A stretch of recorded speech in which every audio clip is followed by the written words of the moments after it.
إن الحمد لله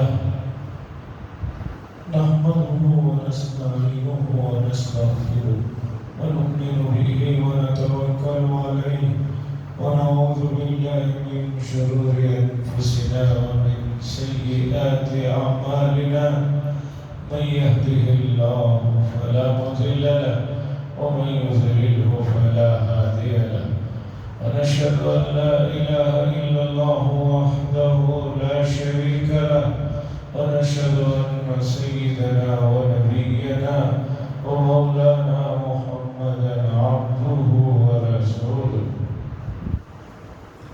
أرسله الله تعالى إلى كافة الناس بشيرا ونذيرا أما بعد فإن أصدق الحديث كتاب الله وخير الهدي هدي محمد صلى الله عليه وسلم وشر الأمور محدثاتها وكل محدثة بدعة وكل بدعة ضلالة وكل ضلالة في النار. قال الله تبارك وتعالى في القرآن المجيد والفرقان الحميد إن عدة الشهور عند الله 12 شهرا في كتاب الله يوم خلق السماوات والأرض منها 4 حرم ذلك الدين القيم فلا تظلموا فيهن أنفسكم. وقال صلى الله عليه وسلم أفضل الصيام بعد شهر رمضان شهر الله المحرم أو كما قال صلى الله عليه وسلم.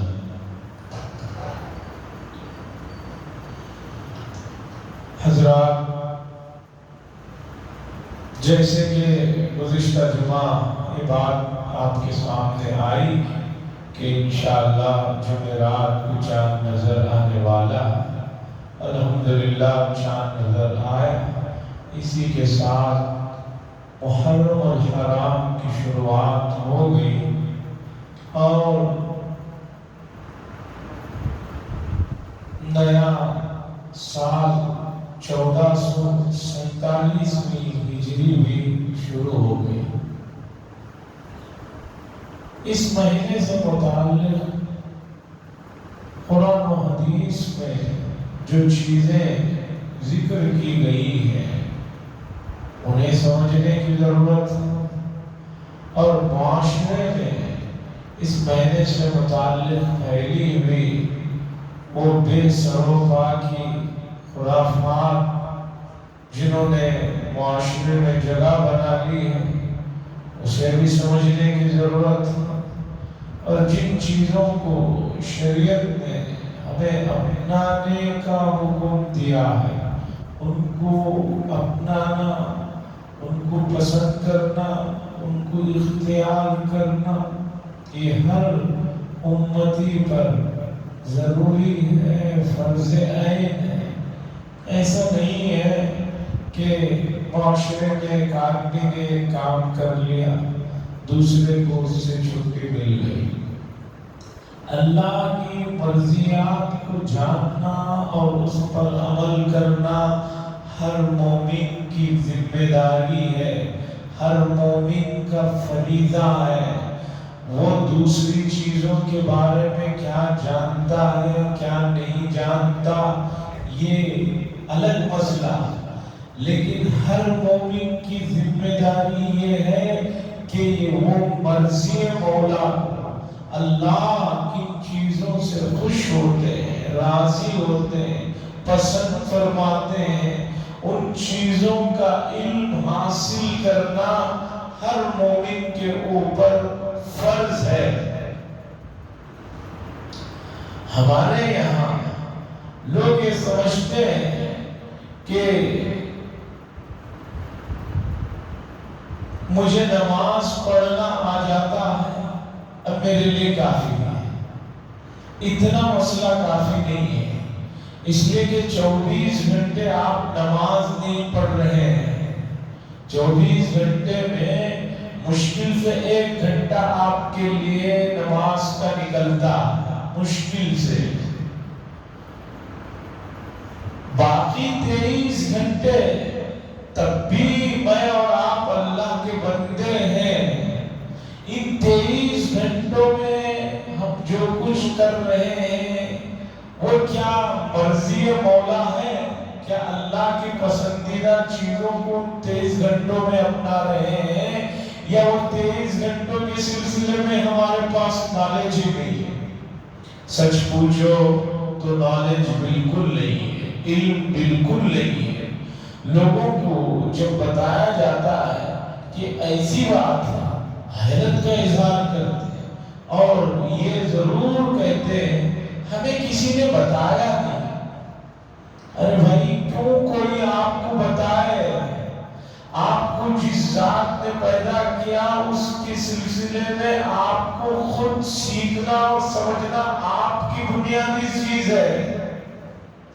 کچھ چیزیں نیچرل ہوتے ہیں. ماں کے پیٹ سے جب بچہ آتا ہے تو وہاں سے پڑھ کر نہیں آتا، وہ باہر آتا ہے تو اسے بھوک لگے تو جو ہے اسے کیا کرنا ہے خود بخود معلوم ہے.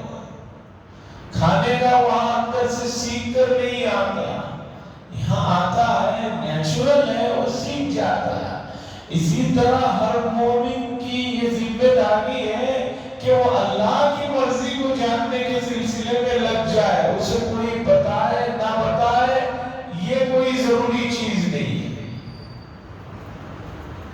ٹریفک پولیس نہیں کسی کو پکڑ لے اور کہے کہ یہ نو انٹری ہے، اب آدمی یہ نہیں کہتا کہ مجھے کسی نے وہاں بتایا نہیں. بہت سے مرتبہ بعض روڈوں کے شروع میں نو انٹری کا بورڈ کسی وجہ سے بارشوں ہواؤں کی وجہ سے گر گیا ہوتا ہے، نیا آدمی چلا جاتا ہے، اسے پکڑ لیتے ہیں. اب وہ پولیس کو یہ کہے کہ نہیں مجھے معلوم نہیں یہ نو انٹری ہے، اتنا کہنے سے پولیس چھوڑ نہیں دیتی. کہتی ہے کہ بھئی کیوں نہیں معلوم، یہ تو نو انٹری ہے، تمہیں معلوم کرنا چاہیے تھا. یہ اصول ہے، نہیں تو جرمانہ ہوگا. تو عزیزان گرامی، ہم ملک کی قوانین کو جانتے ہیں، اس کا احترام کرتے ہیں، اس میں ان چیزوں سے بچتے ہیں جو چیزیں ہمارے لیے نقصان دہ ہوتی ہیں. تو مجھے بتائیے جو چیزیں اللہ کو ناپسند ہے اسے ہم اپنائیں اور یہ سوچیں کہ اس کے باوجود ہمیں سکون نہیں مل رہا، ہمیں راحتیں نہیں مل رہی ہیں. کہاں سے ملے گی؟ کہاں سے سکون اور خوشی ملے گی؟ آپ نے مرضی مولا کا کوئی پاس و لحاظ ہی نہیں رکھا. تو بات یہاں سے شروع ہوئی کہ اس مہینے کے سلسلے میں بات سمجھنے کی ضرورت. قرآن پاک کی ایک آیت کریمہ، اس کا کچھ حصہ میں نے آپ کے سامنے پڑھا. 10ویں پارے کی آیت ہے، سورہ توبہ کی آیت ہے. کیا فرماتے ہیں؟ اللہ فرماتے ہیں ان عدت الشہور، اللہ کے نزدیک مہینوں کی تعداد 12 ہے. مہینوں کی تعداد اللہ کے نزدیک 12 ہے. کب سے؟ یوم خلق السماوات والارض ان عدت الشہور عند اللہ 12 شہر. اللہ کے نزدیک یعنی لوح محفوظ میں مہینوں کی تعداد 12 ہے. اور یہ سلسلہ اس دن سے جس دن اللہ نے آسمانوں اور زمینوں کو بنایا اس دن سے پہلے سے یہ چیز طے ہے کہ سال کے 12 مہینے ہیں. اب ان میں منہا اربعۃ حرم، ان میں 4 مہینے محترم ہیں، ان میں 4 مہینے محترم ہیں. اور اللہ نے فرمایا اس میں ایک دوسرے میں کمی کر کے اپنے آپ پر ظلم مت کرو. یہ آیت کا مختصر ترجمہ ہو گیا. اور اللہ کے نبی صلی اللہ علیہ وسلم نے بتایا کہ وہ 4 مہینے کون سے محترم ہیں. حضور نے فرمایا 3 مہینے تو پیدر پہ ہیں، ذوالقعدہ 11واں مہینہ، ذوالحجہ 12واں مہینہ، محرم پہلا مہینہ، یہ 3 تو لگاتا ہے. وہ رجب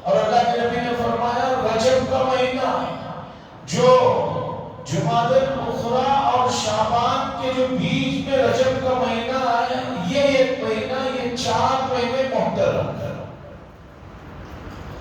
تو اس مہینے کا سب سے پہلا مسئلہ یہ ہے کہ یہ مہینہ ان مہینوں میں سے ہے جو مہینے بہت ہی بابرکت اور محترم مہینے ہیں، اور یہ احترام ان مہینوں کا رسول اللہ صلی اللہ علیہ وسلم کے زمانے سے بھی بہت پہلے سے چلا آ رہا ہے۔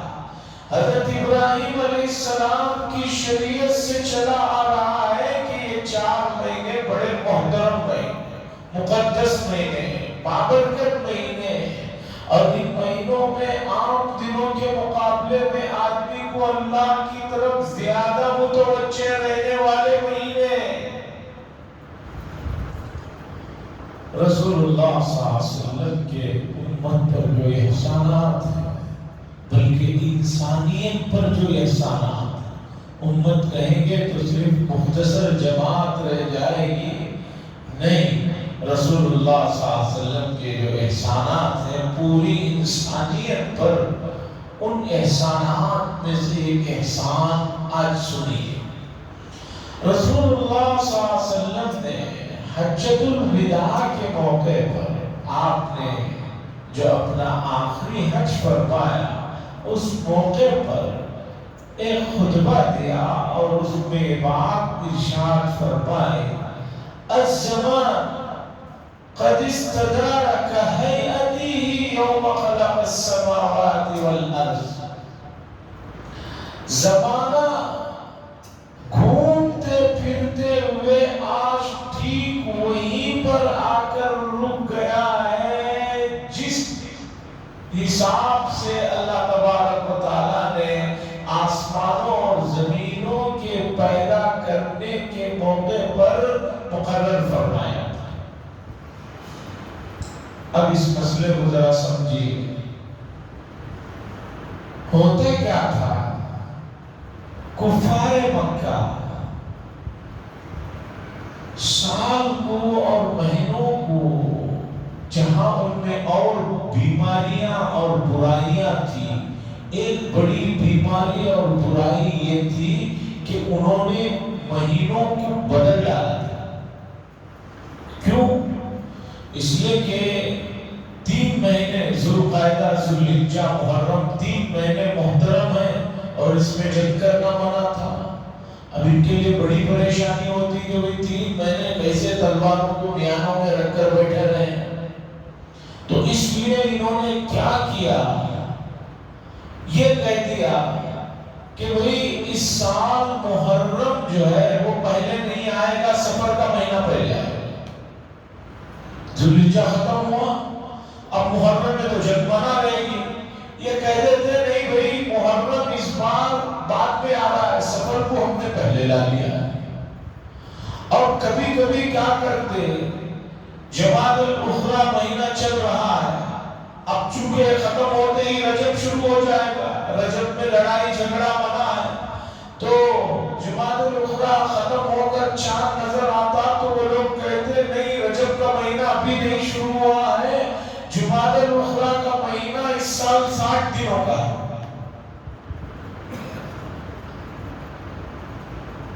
اور کبھی کبھی کہہ دیتے کہ یہ مہینہ اور اتنا لمبا ہے، اور کبھی کہتے ہیں یہ مہینہ اب ختم ہوگا۔ تو رات کو دن، دن کو رات، جمعہ کو ہفتہ، ہفتے کو اتوار کہتے کہتے اتنا کنفیوز کر دیے تھے کہ اصل مہینے جو اللہ نے جس ترتیب سے پیدا فرمائے تھے دنیا کو، وہ لوگوں کے نظروں سے اوجھل ہو گئے تھے، اور معلوم ہی نہیں کہ یہ محرم کا مہینہ ہے یا اصل میں سفر کا مہینہ ہے۔ اللہ کے نبی صلی اللہ علیہ وسلم نے حجۃ الوداع کے موقع پر فرمایا، دیکھو یہ جاہلیت میں جو لوگوں نے نظام کو بگاڑا تھا، مہینوں کو ادھر سے ادھر، ادھر سے ادھر، لیکن یہ بگڑتے بگڑتے بگڑتے آج ٹھیک اسی شکل پر آ گیا ہے جس شکل میں اللہ نے پیدا کیا۔ آج یعنی رسول اللہ صلی اللہ علیہ وسلم حجۃ الوداع کے موقع پر جب حج فرما رہے تھے تو فرمایا کہ آج ذی الحجہ کا مہینہ ہے، حقیقتاً بھی ذی الحجہ کا مہینہ ہے۔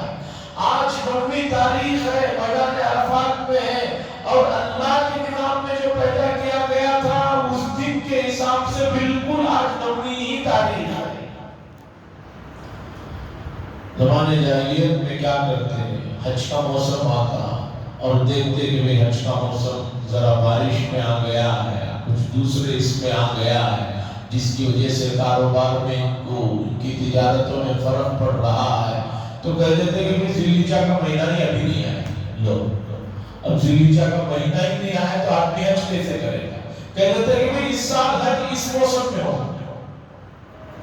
لیکن اللہ کے نبی صلی اللہ علیہ وسلم نے جس سال حج کیا وہ مہینہ، وہ تاریخ گھومتے پھرتے بگڑتے صحیح شکل میں آ گیا۔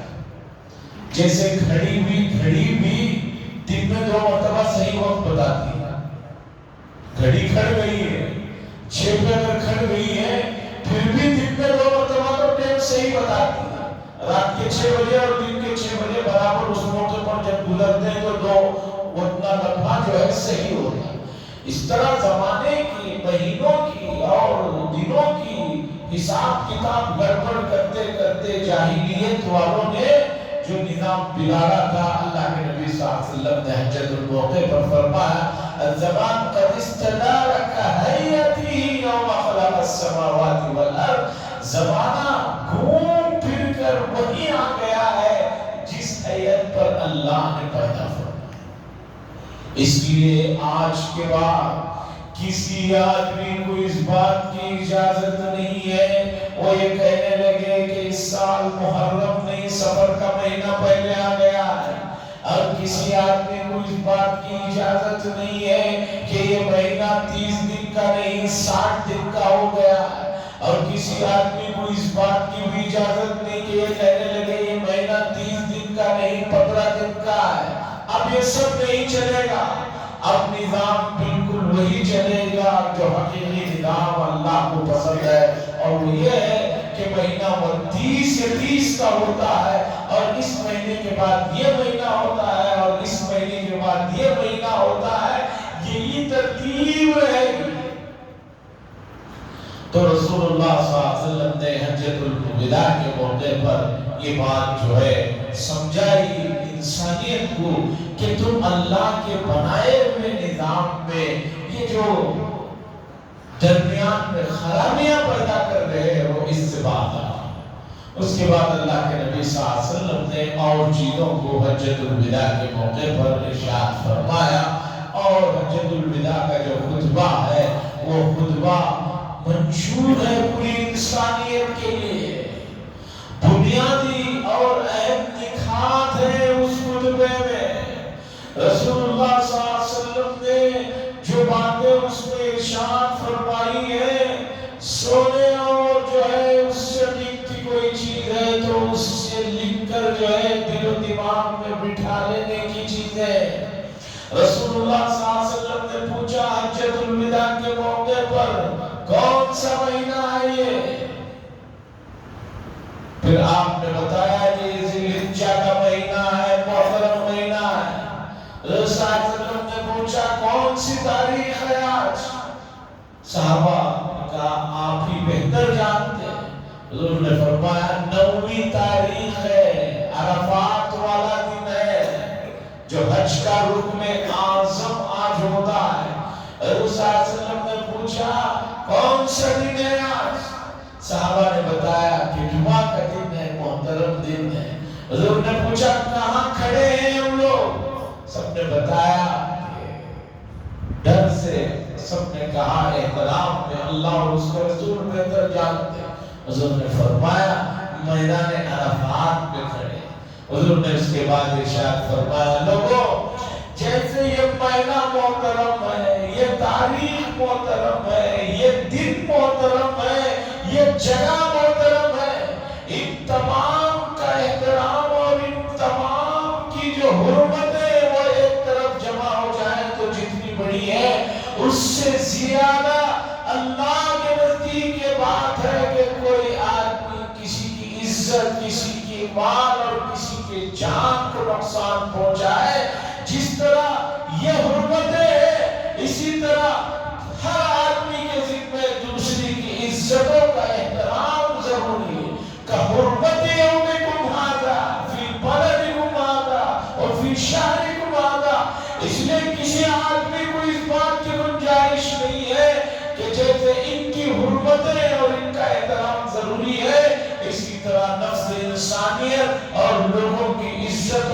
تیار ہو، ان کے مال و جان کا احترام بھی ضروری ہے۔ عزیزان گرامی، اس خطبے میں رسول اللہ صلی اللہ علیہ وسلم نے بہت باتیں ارشاد فرمائی، کسی موقع پر اس کا ذکر ہوگا۔ اب آئیے کہ محرم الحرام کا جو مہینہ ہے، عظمتوں والا مہینہ، برکتوں والا مہینہ ہے، اور شریعت میں کسی چیز میں کسی باہر کی وجہ سے یا کسی اچھی چیز کی وجہ سے نحوست نہیں ہے۔ محرم کا مہینہ اور اس میں بھی یوم عاشورہ، عاشورہ کہتے ہیں 10ویں کو، عشرن کے معنی ہے 10، عاشورہ کے معنی ہے 10ویں، 10واں جو دن ہے محرم کا، اسے عاشورہ کہا جاتا ہے۔ اس دن کی بڑی فضیلت ہے، اس کا بڑا احترام ہے، اور اسی احترام کے پیش نظر رسول اللہ صلی اللہ علیہ وسلم نے اس دن ہمیشہ روزہ رکھنے کا اہتمام فرمایا۔ رسول اللہ صلی اللہ علیہ وسلم کے بارے میں آتا ہے کہ حضور صلی اللہ علیہ وسلم کے نزدیک یہ بات سب سے پسندیدہ تھی، ماہ مبارک کے بعد جس روزے کو رسول اللہ صلی اللہ علیہ وسلم بہت اہتمام سے رکھتے تھے وہ 10 محرم الحرام کا روزہ ہے۔ حضور صلی اللہ علیہ وسلم نے فرمایا افضل الصیام بعد شہر رمضان، بہترین روزہ رمضان کے روزوں کے بعد شہر اللہ المحرم، شہر اللہ الذی تدعونه محرم، اللہ کے اس مہینے کو جسے تم لوگ محرم کہتے ہو، اس کا روزہ سب سے افضل ترین روزہ ہے۔ گرامی، یہ اس مہینے کی حرمت ہے، اس مہینے کا مقام ہے، لیکن امت میں اس مہینے سے متعلق چیزیں بڑی ادھر ادھر سے خرافات ہوتی ہوئی چلی آ رہی ہے۔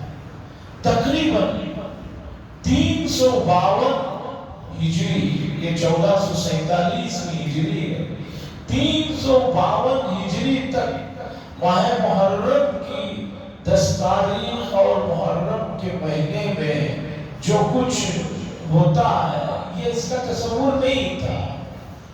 ایک آدمی ابن بوئے نامی 352 میں اس نے یہ کہا کہ بھئی 10 محرم کی تاریخ کو حضرت حسین رضی اللہ تعالیٰ عنہ کی شہادت ہوئی ہے، اس لیے آج کے دن ہم اپنا کام کاج بند کرنا چاہیے، دکانیں بند کرنا چاہیے۔ اس طرح اس نے اس مسئلے کو شروع کیا۔ اس کے بعد لمبی تاریخ ہے، ہمارے ملک میں 880 ہجری والی تاریخ میں ایک بادشاہ یہاں پر ہمارے ملک میں حکومت جو کیے ہیں، ان میں ایک بادشاہ گزرا ہے تیمور لنگ۔ تیمور نام تھا، لنگ کہتے ہیں فارسی میں جس کے پیر میں کسی پیر میں کمزوری ہو، ذرا چلتے ہوئے آدمی ذرا محسوس کرتا کہ آدمی جب یہاں پر اس کی حکومت تھی، اس آدمی نے کہا کہ بھئی ہر سال ہم لوگ کربلا جانا مشکل ہے۔ کربلا چونکہ اس کے اسٹاف میں جو لوگ تھے اکثریت شیعہ لوگوں کی تھی، اس نے کہا سب لوگوں کا ہر سال کربلا جانا آنا مشکل ہے، ایسا کرتے ہیں کہ حضرت حسین رضی اللہ تعالیٰ عنہ کی جو مزار وہاں پر ہے اس کا ایک ڈیزائن یہی منگا کر رکھ کر لوگوں کو کہہ دیں گے کہ بھی اسی کو دیکھ لو، اسی کو دیکھ کر یاد کر لو، رو لو اور جو کرنا ہے کر لو۔ اور آپ جانتے ہیں کہ کوئی بھی کام جب شروع ہوتا ہے تو ہر آنے والے بعد میں اس میں اضافہ ہی کرتے چلے جاتے ہیں، اس میں کمی نہیں کرتے۔ جو آدمی ایک کام شروع کرتا ہے بعد میں آنے والے یا تو اسے بگاڑنے میں آگے لے کر چلے جاتے ہیں یا اس اسے اچھا کرنے میں آگے لے کر چلے جاتے ہیں۔ تو اسی طرح 880 کے بعد اس سلسلہ جو شروع ہوا تو شکلیں پکڑتا گیا، لیکن الحمدللہ اب امت مسلمہ میں دینی شعور آ رہا ہے، دینی بیداری آ رہی ہے، قرآن و حدیث کی طرف جو ہے نظر پڑ رہی ہے۔ اب امت کے اندر الحمدللہ بہت سی چیزیں جو لا علمی کی وجہ سے، بے دینی کی وجہ سے آ گئی تھی، آہستہ آہستہ کم ہو رہی ہیں۔ لیکن ایک چیز ہے جس کی طرف امت توجہ نہیں دے رہی ہے، اور اس چیز پر توجہ ہمیشہ دیتے رہنا ہے، یہاں تک کہ آدمی جب تک زندگی اس کی باقی ہے تب تک دیتے رہنا ہے۔ اللہ نے فرمایا، رسول اللہ صلی اللہ علیہ وسلم سے خطاب فرماتے ہوئے، وَاعْبُدْ رَبَّكَ حَتَّى يَأْتِيَكَ الْيَقِينُ، اور اللہ کی عبادت کرتے رہیے، مرضی مولا پر عمل کرتے رہیے، حَتَّى يَأْتِيَكَ الْيَقِينُ، یہاں تک کہ یقین آپ کے پاس آ جائے۔ یقین کہتے ہیں انسان کا آخری وقت، روح نکلنے کا وقت۔ اللہ رسول اللہ صلی اللہ علیہ وسلم کو خطاب فرما رہے ہیں صلی اللہ علیہ وسلم، جبکہ میرے اور آپ کے آقا حضرت محمد رسول اللہ صلی اللہ علیہ وسلم سے بڑھ کر کون ہے جس نے اللہ تبارک و تعالیٰ کی عبادت میں اور آپ کی مرضیات پر چلنے میں آگے رہا ہو؟ لیکن پھر بھی آپ کو خطاب ہے، دراصل یہ امت کو خطاب ہے، لوگوں ہماری بندگی، ہماری غلامی، ہماری فرما برداری یہ ٹیمپروری چیز نہیں ہے، یہ ہمیشہ کی چیز ہے۔ اس لیے ہمیشہ ہماری مرضی کو جانو اور اس پر عمل کرنے کی کوشش کرو۔ عزیزاں نگرامی، امت مسلمہ بہت بھولی ہے، یا سمجھیے کہ بہت نادان ہے، یا اس سے آگے بڑھ کر کہیں گے تو کہیے کہ بہت زیادہ لا علمی اور خوش فہمی میں جی رہی ہے۔ امت سمجھتی ہے کہ میں جمعہ کی نماز پڑھ لوں اور عیدین کی 2 نمازیں پڑھ لوں یا سال میں کچھ روزے رکھ لوں تو میں نے پورا اللہ کے حقوق کو ادا کر دیا ہے۔ نہیں میرے بھائیوں، نہیں اللہ کے پیارے بندو، رسول اللہ صلی اللہ علیہ وسلم کی زندگی ہمارے سامنے ہے۔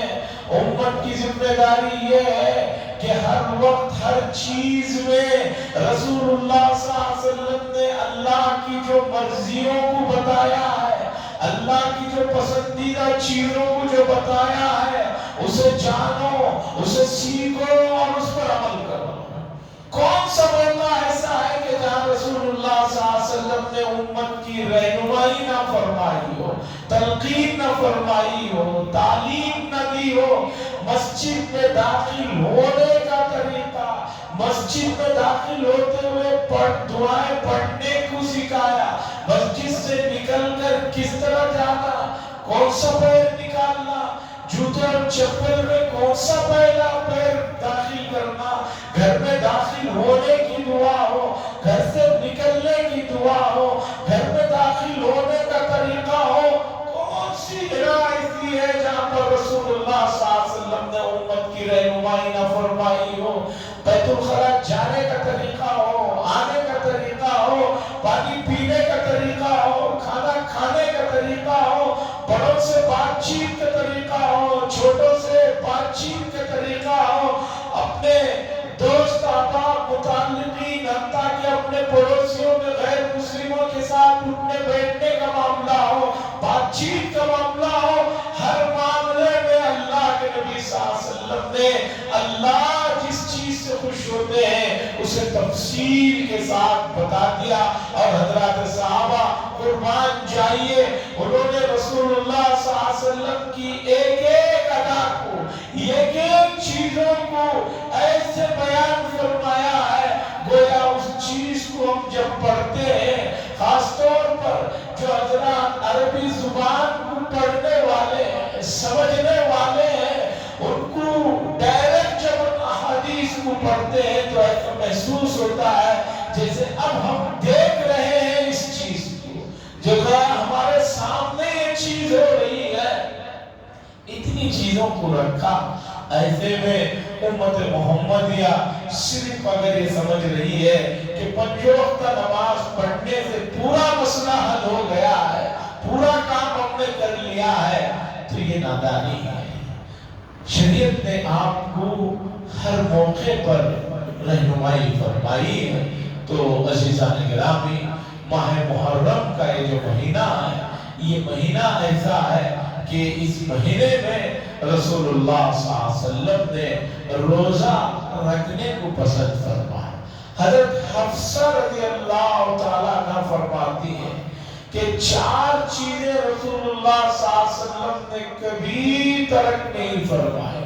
ایک محرم الحرام کا روزہ کبھی آپ نے نہیں چھوڑا، اور ایک ذی الحجہ کے روزے آپ نے کبھی نہیں چھوڑے، اور تیسرا رسول اللہ صلی اللہ علیہ وسلم نے ہر مہینے ایام 20 یعنی 13ویں 14ویں 15ویں جو تاریخ ہوتی ہے، چاند کی 13ویں 14ویں 15ویں جو تاریخ ہوتی ہے، ان تاریخوں میں کبھی بھی آپ نے روزوں کو نہیں چھوڑا۔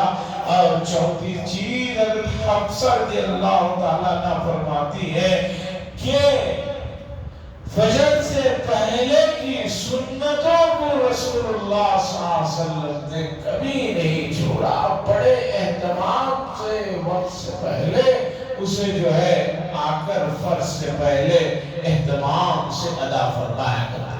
اس مہینے سے جڑی ہوئی اور چیزیں ہیں ان کو رکھنا ہے، لیکن اس وقت جو ہے ایک ضروری مسئلہ جس کی طرف توجہ دلانا ہے وہ یہ ہے کہ وقف بچاؤ یا وقف امینڈمنٹ بل جو پارلیمنٹ میں پاس ہوئی ہے، اور اس کے سلسلے میں عدالت میں بھی آل انڈیا مسلم پرسنل لا بورڈ والوں نے جو مقدمے کو لے کر چلا ہے، تو فیصلہ محفوظ ہو گیا، کب آئے گا اللہ بہتر جانتے ہیں۔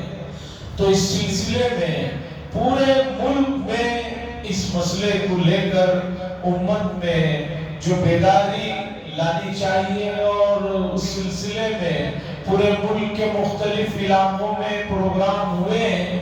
ہمارے اپنے اسٹیٹ میں الگ الگ چھوٹے ضلع کے وائز میں اور علاقوں کے وائز میں پروگرام ہوئے ہیں۔ پورے اسٹیٹ کا اور خاص طور پر بنگلور کا ایک پروگرام بڑے پیمانے پر ہونے والا تھا اگلے مہینے 19 تاریخ کو، لیکن اگلا مہینہ بارشوں کا مہینہ ہے اور بہت بڑا مجمع جمع ہوتا ہے، تو اس لیے تاریخوں کو آگے پیچھے کر دیا گیا ہے۔ کل قادریہ مسجد میں پورے شہر کے علماء ائمہ کو جمع کیا گیا تھا، یہ بتانے کے لیے کہ ہر مسجد کے جو ہے علماء ائمہ یہ قوم کے اندر اس مسئلے میں بیداری پیدا کریں، اس مسئلے کیا جو اس کے جو منفی اثرات ہیں، اگر اس سلسلے میں کوشش نہیں کی تو کیا فیوچر میں ہمارے لیے مسائل ہیں اس سے بتائیں۔ خاص طور پر اس سے پہلے جب NRC اور CA کا مسئلہ آیا جو کہ ملکی مسئلہ تھا، اس میں جس طرح امت نے بھی بیداری کا ثبوت دیا، یہ مسئلہ تو ہمارا مذہبی مسئلہ ہے، صرف ملکی نہیں مذہبی مسئلہ ہے، اور ہمارے ملک کے کانسٹیٹیوشن نے، آئین نے ہمیں جو اجازت دی ہے اس کے اندر رہ کر ہم اس مسئلے میں کام کرنا ہے، اور اس کے لیے ہر آدمی بیدار ہو جائے، مستعد ہو جائے، اور جب بھی جہاں بھی جس موقع پر بھی جس طرح کے لیے آپ کو آواز دی جائے سب میں شعور پیدا کیا جائے۔ یہ کسی بھی خاص آدمی کا یا ایک فرد کا نہیں، پورے امت کے ہر فرد کا جو ہے مسئلہ ہے۔ اسی لیے آل انڈیا مسلم پرسنل لا بورڈ کے تحت اس مسئلے میں ملک کے تمام ہی مکتب و فکر کے لوگ جمع ہیں۔ ایسا نہیں ہے یہ کسی خاص فرقے کا مسئلہ ہے، یہ پورے امت مسلمہ کا مسئلہ ہے۔ یہ مذہبی مسئلہ ہے۔ آج ہمارے قرآن و حدیث میں دی ہوئی ایک چیز پر حملہ ہے تو آگے چل کر کچھ اور چیزوں پہ بھی حملے شروع ہو جائیں گے۔ اس لیے یہی موقع ہے کہ ہم امت جو ہے اس مسئلے میں پوری جو ہے جوش و خروش کے ساتھ، ہوش کے ساتھ اللہ کے دربار میں دعائیں کرتے ہوئے اور جو ہے انڈیا مسلم پرسنل لا بورڈ کے ہدایات پر عمل کرنا ہے۔ جب بھی جیسے بھی آواز دی جائے اسے لبیک کہنا ہے۔ بڑا حساس مسئلہ ہے، بڑا جو ہے نازک مسئلہ ہے۔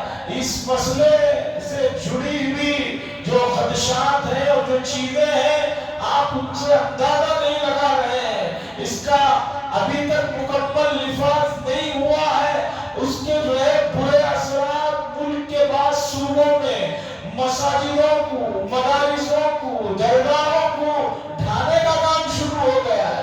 ابھی قانون مکمل طور پر عمل میں نہیں لا سکتے اس لیے کہ عدالت میں ہے۔ عدالت کے کہنے کے باوجود مسئلہ بعض صوبوں میں ایسا بگڑ گیا ہے تو اگر نہ رکا تو آگے چل کر اور کیا ہو سکتا ہے، سوچنے کی ضرورت ہے۔ اللہ سے دعا فرمائے اللہ تبارک و تعالی ہمیں بیدار ہونے کی، مستيقظ ہونے کی توفیق نصیب فرمائے اور جھکتا ہو کر کام کرنے کی سعادت نصیب فرمائے۔ وآخر دعوانا الحمدللہ رب العالمین۔